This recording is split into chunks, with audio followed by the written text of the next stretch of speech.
नमस्कार, मैं दौलत शर्मा और आप देख रहे हैं यूआईपी न्यूज। उत्तर प्रदेश के माफिया मुख्तार अंसारी की हार्ट अटैक से मौत हो गई है।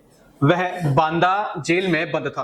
गुरुवार शाम को उसकी तबीयत बिगड़ गई, जिसके बाद उसे जेल से रानी दुर्गावती मेडिकल कॉलेज ले जाया गया। इलाज के दौरान उसकी मौत हो गई। मौत की वजह कार्डियक अरेस्ट बताई जा रही है। मुख्तार अंसारी 5 बार विधायक रह चुका है। वह 2005 से सजा काट रहा था। अलग अलग मामलों में उसे 2 बार उम्र कैद भी हुई थी। 60 साल के मुख्तार अंसारी ने हाल ही में कोर्ट में प्रार्थना पत्र देकर आरोप लगाया था कि उसे जेल में धीमा जहर दिया जा रहा है। उसकी मौत के बाद बांदा, मऊ और गाजीपुर में सुरक्षा बढ़ा दी गई है। बांदा में मौके पर बड़ी संख्या में पुलिसकर्मी तैनात किए गए हैं। आपको बता दें, मुख्तार अंसारी राजनीतिक खानदान से है और आपको उसकी राजनीति और उसके खानदान ने किस तरीके से उत्तर प्रदेश, खासकर गाजीपुर में राजनीति करी, किस तरीके का राजनीति परिचय रहा, उससे भी आपको रूबरू करवाएंगे। मुख्तार अंसारी का जन्म गाजीपुर जिले के मोहम्मदाबाद में 3 जून 1963 को हुआ था। उसके पिता का नाम सुबहाउल्लाह अंसारी और मां का नाम बेगम राबिया था। गाजीपुर में मुख्तार अंसारी के परिवार की पहचान एक प्रतिष्ठित राजनीतिक खानदान की है। 17 साल से ज्यादा वक्त से जेल में बंद मुख्तार अंसारी के दादा डॉक्टर मुख्तार अहमद अंसारी स्वतंत्रता सेनानी थे। मुख्तार अंसारी के नाना ब्रिगेडियर मोहम्मद उस्मान को 1947 की लड़ाई में शहादत के लिए महावीर चक्र दिया गया था, जबकि मुख्तार अंसारी के पिता सुबहानुल्लाह अंसारी गाजीपुर की राजनीति में सक्रिय रहे थे। उनकी बेहद साफ सुथरी छवि रहे। भारत के पूर्व उपराष्ट्रपति हामिद अंसारी रिश्ते में तो मुख्तार अंसारी के चाचा भी लगते हैं। आखिर किस तरीके से इतने बड़े परिवार से होने के बाद भी कैसे उसने अपराध की दुनिया में कदम रखा, ये भी आपको बताएंगे। उसके खिलाफ 61 आपराधिक मामले दर्ज थे, जिनमें से 15 हत्या के मामले। 1980 के दौर में जब पूर्वांचल में विकास के काम हो रहे थे, तब वहां के लोकल गैंग्स में ठेके लेने की होड़ थी। उस वक्त मुख्तार अंसारी मखानू सिंह गैंग में था। इस गैंग की दुश्मनी साहिब सिंह गैंग से चल रही थी।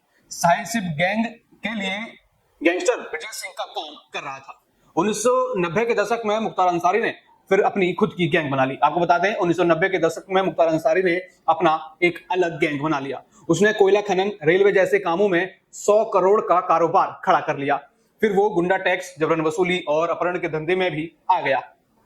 उसका सिंडिकेट मऊ, गाजीपुर, बनारस, जौनपुर में एक्टिव था। पूर्वांचल में उस वक्त 2 बड़े गैंग थे, ब्रजेश सिंह और मुख्तार अंसारी गैंग। दोनों एक दूसरे के दुश्मन हो गए थे। आपको बता दें, 2006 में कृष्णानंद राय की हत्या के एक प्रमुख गवाह शशिकांत की संदिग्ध हालत में मौत हो गई। 2004 में डीएसपी शैलेंद्र सिंह ने मुख्तार अंसारी के ठिकाने से लाइट मशीन गन बरामद की थी। उनके खिलाफ पीओटीए के तहत केस दर्ज किया गया था। 2012 में संगठित गैंग चलाने के चलते अंसारी पर मकोका के तहत केस दर्ज किया गया। अप्रैल 2023 में बीजेपी नेता कृष्णानंद राय की हत्या के आरोप में उसे 10 साल की सजा हुई। 13 मार्च 2024 को एक आर्म्स लाइसेंस केस में अंसारी को उम्र कैद की सजा भी हुई। आखिर इन सब के बाद उसका खुद का राजनीतिक सफर कैसा रहा, किस तरीके से शुरुआत करी, आपको बता दें। मुख्तार अंसारी आपराधिक छवि के साथ राजनीति में भी सक्रिय रहा। मुख्तार ने 1996 में बसपा के टिकट पर पहली बार मऊ विधानसभा क्षेत्र से जीत दर्ज की। इसके बाद वह 2017 तक 5 बार विधायक रहा। मुख्तार ने 3 चुनाव जेल में रहकर लड़े और जीत भी दर्ज करी। मगर अब इस गैंगस्टर की कहानी खत्म हो चुकी है और अब लगातार योगी प्रशासन पर सवाल उठ रहे हैं। इसको लेकर सपा ने भी ट्वीट किया, बसपा ने भी ट्वीट किया, यानी विपक्ष के सभी बड़े नेता मुख्तार अंसारी और उसके परिवार के साथ खड़े नजर आ रहे हैं। और ऐसे में पूछा यह जा रहा है कि आखिर जेल के अंदर जो खाने में जहर देने वाली बात है, उसकी जांच हो और मुख्तार अंसारी की मौत का सच सामने आए। बाकी और भी ऐसी खबरें जानने के लिए देखते रहिए यूआईपी न्यूज। धन्यवाद।